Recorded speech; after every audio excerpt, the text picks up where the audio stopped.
15 kilometers from the line of contact, a Russian Su-25 Grach breaks left over a tree line and never straightens out. A trail of white smoke, a Piorun MANPADS, fired by a Ukrainian squad that was not supposed to be that far forward, climbs to meet it. The pilot punches out. The aircraft, an $11 million Soviet-era close air support jet, corkscrews into a field near Kupiansk. The launcher that killed it cost roughly $160,000. And this is the good scenario for the Russian Air Force, because higher up, at 23 kilometers, a German-built IRIS-T SLM, fired by Ukraine's 96th Anti-Aircraft Brigade, has already been tracking a second Su-25 for 9 seconds. That one does not get to eject. By the end of this analysis, the Grach, Russia's last manned aircraft still willing to fly inside close support range of Ukrainian troops, will be exposed as a fleet that cannot be replaced, cannot be flown, and cannot do the job it was built for. 4 factors, all of them irreversible. Rostec says, production is scaling. Ulan-Ude's own numbers say otherwise. First, the shrinking piece of sky the Grach is still allowed to enter. The Sukhoi Su-25, NATO reporting name Frogfoot, Russian nickname Grach, the Rook, was designed in the late 1970s for one job: fly low, fly slow, orbit above a friendly ground push, and pour 30mm cannon fire and unguided rockets into whatever the mechanized column has run into. Twin engines placed wide apart, so a hit on one does not kill the other. A titanium bathtub around the cockpit. Redundant hydraulics. Simple avionics. The airframe was built to absorb small arms fire, MANPADS of the 1980s, and light anti-aircraft artillery, and keep flying. Against Afghan Mujahideen with early Stingers, it worked, at a cost. Against Chechen fighters with almost nothing, it dominated. Against Georgia in 2008, it faced light resistance and lost several airframes anyway. Against the Ukrainian air defense architecture of 2026, it is being pushed out of the sky. The sky it is allowed to use has been shrinking every year.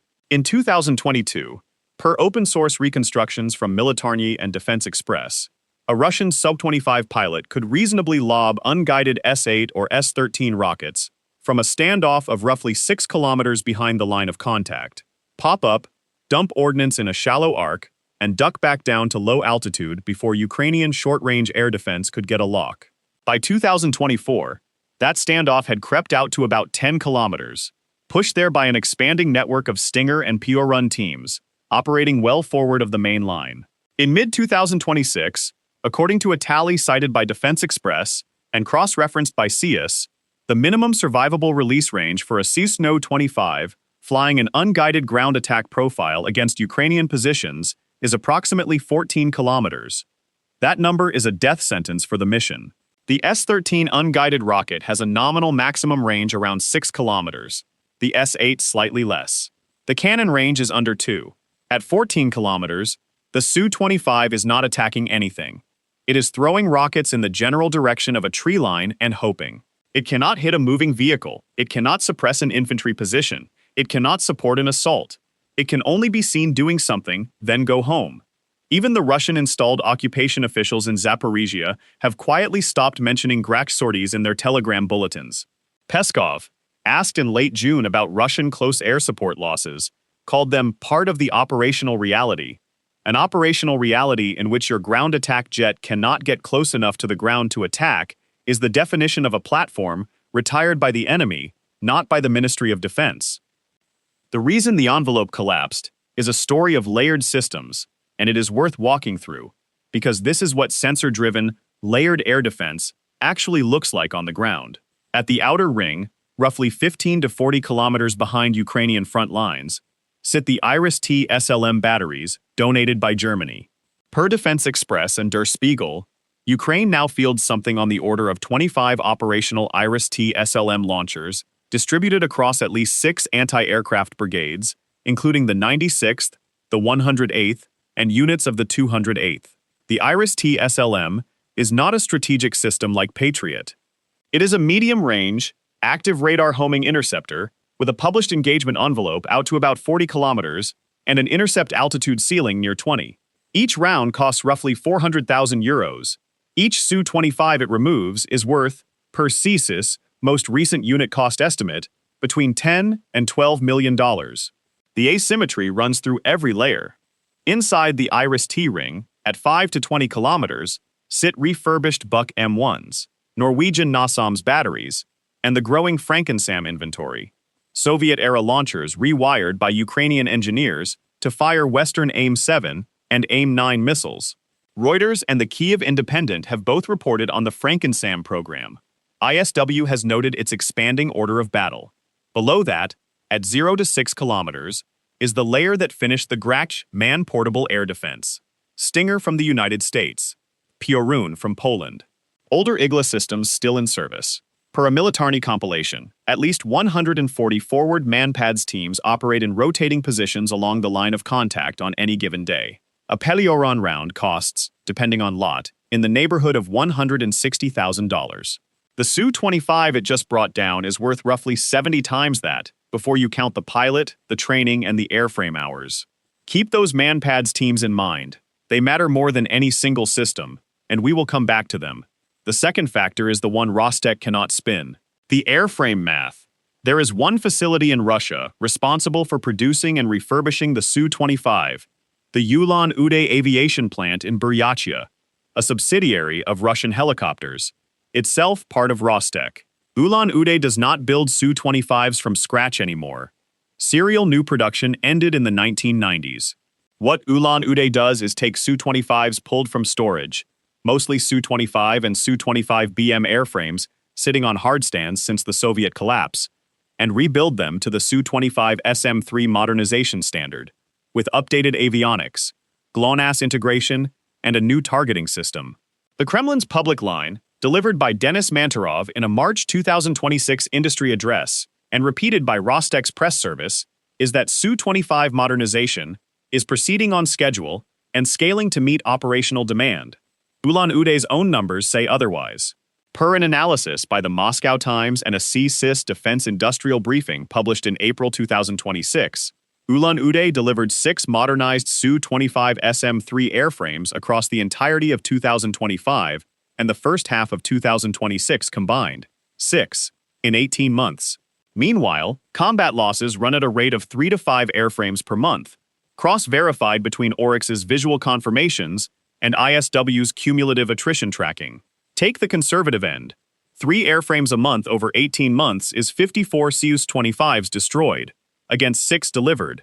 That is a 9-to-1 negative replacement ratio. Not a shortage. Not a bottleneck. A collapse. The Pravda archive, before that particular Ulan-Ude annual report, was quietly scrubbed from the plant's website in early April, a fact noted by Astra and the Moscow Times, showed a 34% year-on-year drop in fixed-wing military deliveries from Ulan-Ude in 2025.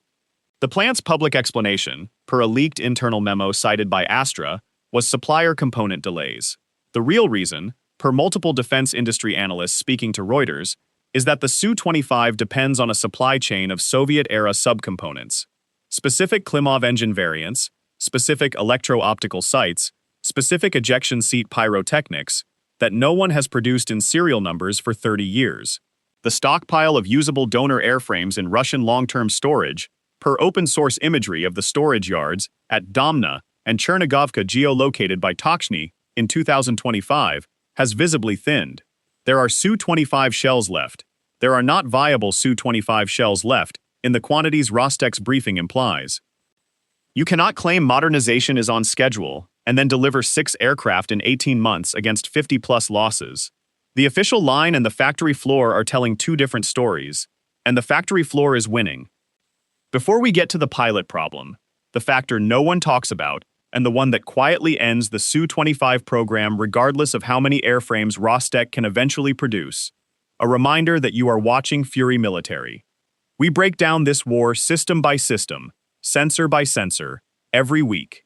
Subscribe so the algorithm keeps sending you the analysis instead of the noise. Factor 3 is the pilots. This is where the arithmetic gets brutal. Per a running tally maintained by Militarnyi and cross-referenced against Ukrainian general staff briefings, 41 Russian Su-25 pilots have been confirmed killed or captured since February 2022. That number is confirmed. It counts only cases with a named pilot, a recovered body, or a POW, or a Russian Ministry of Defense obituary. The real figure is almost certainly higher. Ukrainian sources have claimed figures approaching 70, and those casualty figures should be treated as claims rather than confirmed facts. But treat the direction as credible, even if the magnitude is not. Su-25 pilot losses are running at a rate no air force in the world could sustain, let alone a training pipeline stuck at Soviet throughput. The Russian VVS training pipeline for the Su-25 is producing, per a CSIS estimate and a corroborating analysis from the Moscow Times, somewhere between 8 and 12 new fully qualified Su-25 pilots per year, not per month, per year. Training a competent close air support pilot is not a matter of stick and rudder skills. It is low-altitude terrain flying, threat reaction, coordination with forward air controllers, munitions management, and, critically, the psychological willingness to fly a slow subsonic jet into a saturated MANPADS envelope, day after day, knowing what the survival math looks like. That last part is not trainable. It is either there or it is not, and after 4 years of watching colleagues corkscrew into fields near Kupiansk, Kreminna, and Robotyne, per Militarnyi's incident tracking, it is measurably not there.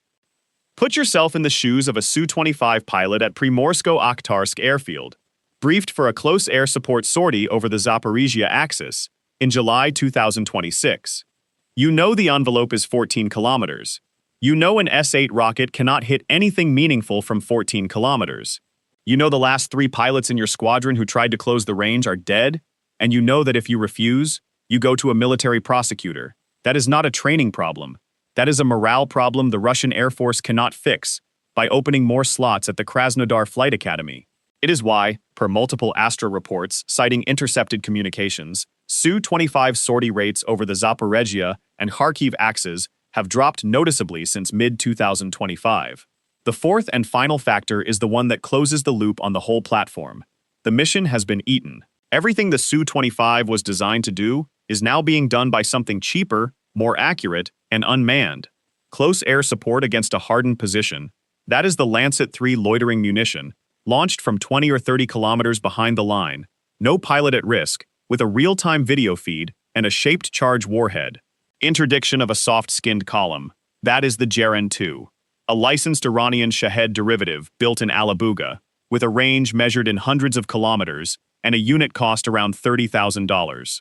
Standoff strikes against fortified positions. That is the Ka-52 helicopter with mortar-guided missiles, firing from 15 kilometers, not overflying anything. None of these platforms are as good, one for one, at the classic Grach mission. A Lancet warhead is a fraction of what a Su-25 can carry. A Jeren cannot loiter over a moving target. A Ka-52 has its own attrition problem. But together they cover the mission space. None of them requires a pilot to fly into a MANPADS bracket. And, critically, Russia can actually build them. Per Reuters and ISW's industrial tracking analysis, Alabuga's Jeren production is now running at over 2,000 units per month. Lancet III production, per Ukrainian defense intelligence figures cited in the Kyiv Independent, is estimated at 5,000 to 7,000 per year. Ulan-Ude built 6 Su-25s in 18 months. Here is the take that will probably get us flack, and we will say it anyway. The Russian Air Force is not choosing to retire the Su-25. It is being retired for them, by mathematics they cannot fix, and by an adaptive Ukrainian air defense architecture that keeps punishing the platform every time it shows up. The public Rostec narrative, that the Grach is being modernized, produced, and prepared for a new generation of service, is a face-saving fiction aimed at the domestic audience, at export customers, and at the pilot classes still cycling through Krasnodar, who need a reason to believe the airframe they are about to be assigned still has a future. It does not. Now, the strategic picture, and this is where the loss of the Grach starts to matter for the ground war, not just for the Air Force. The Su-25 was not a strategic asset. It was the one manned aircraft Russian mechanized commanders could count on to show up, low and slow, when a BTR company got pinned down in a tree line and needed something between infantry mortars and a distant Iskander to break contact. That role is now empty. Ka-52s are too few and fly too high. Fixed-wing bombers are staying north of the line. Lancets and Jerens are effective munitions, but they are not overhead cover. They cannot respond to a call in 90 seconds the way an orbiting Grach used to. The consequence, per multiple ISW situation reports from the Zaporizhia and Donetsk axes, across April, May, and June 2026 is that Russian mechanized assaults are increasingly going in without any manned overhead component at all, which, her casualty analyses cited by Defense Express and Militarnyi, has pushed the exchange ratio on failed Russian armored pushes to roughly 8-1 in Ukraine's favor. That number originates with Ukrainian sources and carries the usual honesty hedge. But the direction is credible. A mechanized assault without integrated close air support against a drone-saturated defense is not a modern combined arms operation. It is a target, and the platform that used to make it something more than a target is gone. So, which factor kills the Su-25 program first? The shrinking envelope, the airframe math, the pilot pipeline, or the fact that unmanned systems are eating the mission? Tell us below. One more layer out. This is what sensor-driven warfare looks like when it matures. Ukraine spends roughly $160,000 on a Piorun launch tube or 400,000 euros on an IRIS-T interceptor to eliminate an $11 million Russian aircraft flown by a pilot who took 8 years and untold millions to train. A pilot the Russian Air Force is producing at a rate of 8 to 12 per year and losing at a rate of 2 to 4 per month. And the platform being eliminated is one Russia cannot replace, cannot modernize at the rate it is being lost, and cannot substitute for. Every one of those 4 collapse vectors is compounding the others. The MANPADS teams push the envelope out. The wider envelope makes each sortie riskier. The riskier sorties accelerate pilot attrition. Accelerated attrition dries up the qualified pilot pool. A dried-up pilot pool makes the surviving airframes worthless. And the airframes cannot be replaced anyway, because Ulan-Ude cannot source Soviet-era components in useful quantities. This is what Rostec's press releases will not tell you, and what Ulan-Ude's scrubbed annual report was starting to. The Grach is not being taken out of service. It is being taken out of the sky. Can an Air Force still call itself an Air Force when its only close air support platform cannot get within striking distance of the enemy? Can a mechanized army still call itself a modern mechanized army when its assaults go in without overhead cover because the overhead cover keeps dying? And can a defense ministry that ended 2025 with a 34% drop in fixed-wing deliveries keep claiming, with a straight face, that production is scaling? Your move, Russia. If this is the kind of analysis you want more of, system by system, sensor by sensor, with the numbers named and the official line held up to the facts, subscribe to FuryMilitary.